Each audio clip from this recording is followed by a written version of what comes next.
Okay, in this video I want to finish up thinking about some core rules of thumb that may influence you if you decide to practice this, engage in this practice, or if you decide to abstain and say, this is just not for me. Another rule of thumb would be, I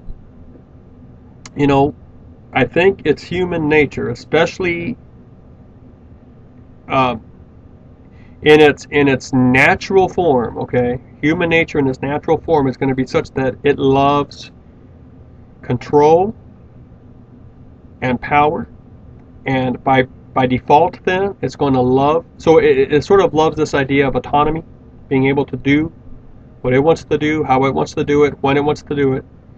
And by default of that, it's going to love any means that allows that autonomy to blossom and to be enjoyed by the agent. So it's going to love money. It's going to love money. Okay, and you have to be very careful not to end up loving money. Money itself, I think, is just another tool that we've been called to work with, right? But it's when you begin to love it that you run into problems. And think in terms of how much time you might spend thinking about it. Think in terms of how much time you might spend worrying about it. Think in terms of how happy you feel when you make it and you get this great deal going, or you find this perfect stock and the portfolio is growing and growing and growing. Or all of a sudden, are you getting happier and happier and happier? And then when it goes down, does it affect you emotionally? When your value plummets, or a bad trade happens and you lose something, are you being affected emotionally, mentally?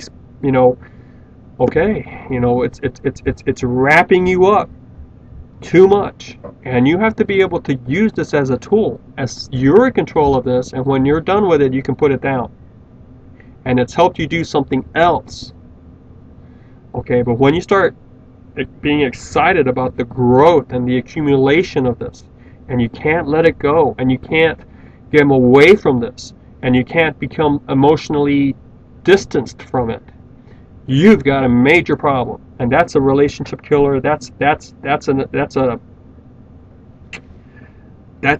huge. Okay, so you have to be careful with that. And if you sense that you have a problem with that, I wouldn't even go here. I would just, I would think about retirement in other terms. Okay. And actually then, maybe if you did have some money to invest, having someone else do it for you, so that you're not spending time and you're not constantly checking your portfolio and you're not becoming addicted, and you're not becoming too psychologically influenced by this, mastered by it. You have to maintain, and if you sense maybe you have this ability or this gift to be cool and controlled about it, I don't know, because it's easy to think you're that way. But it's only in the moment of crisis, or when you have to stop doing it and you realize you can't, or you really want to do that, or that's the only thing that makes you feel like you're actually doing anything, or that's really what's most important, the most important part of your day, or you realize that that's what's affecting you most. No matter how much you thought you were in control, it's controlling you. And this idea of loving money, I think, is endemic and embedded and inherent and incalcitrant, and it's just there. So why feed it? All right, you've got to be careful with that.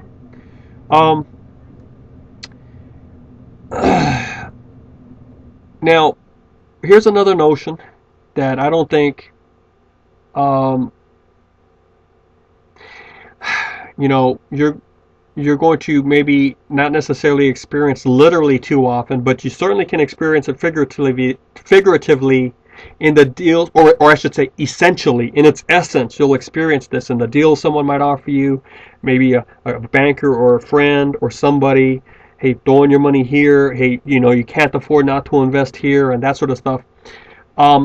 Pretend you're in a deal room. Pretend you're in a conference room, or and you're looking around the table, a boardroom, and you're looking around the table at 5 or 6 other people that are all involved in this deal, and ask yourself, who's the sucker in the room? In other words, somebody's going to profit, but usually at someone else's expense. Now you think about that, okay? So if you can actually profit by buying low and selling high, that means that someone sold low to you because you bought low.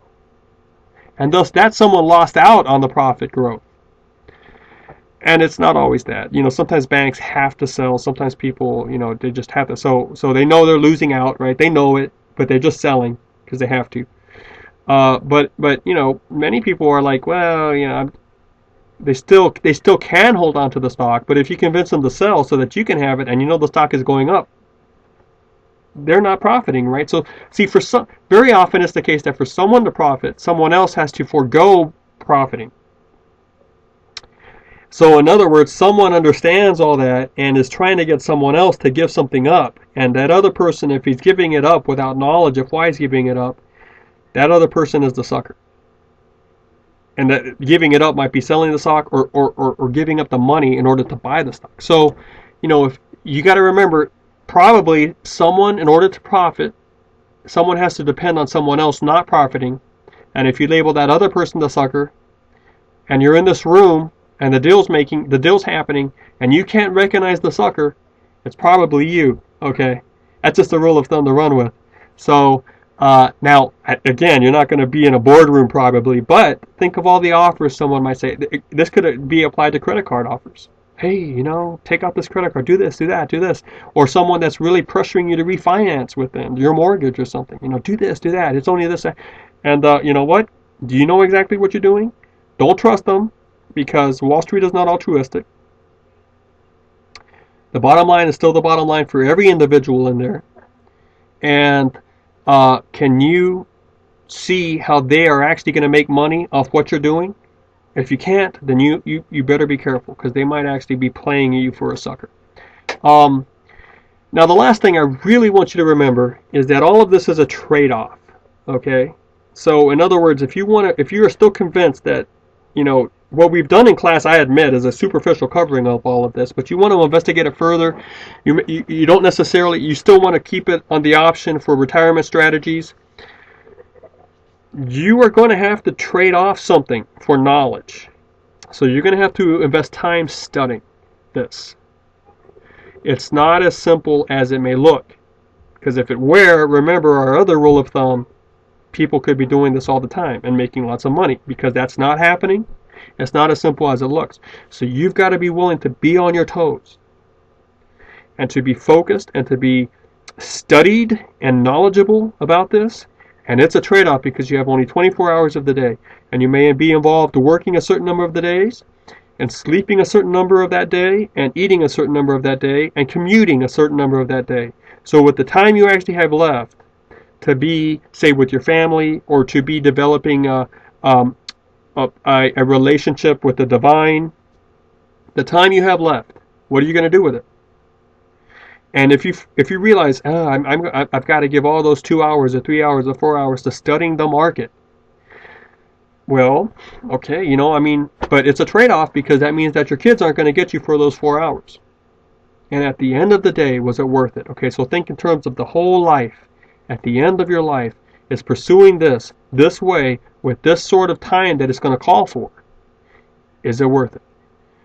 Because it is a trade-off at the end.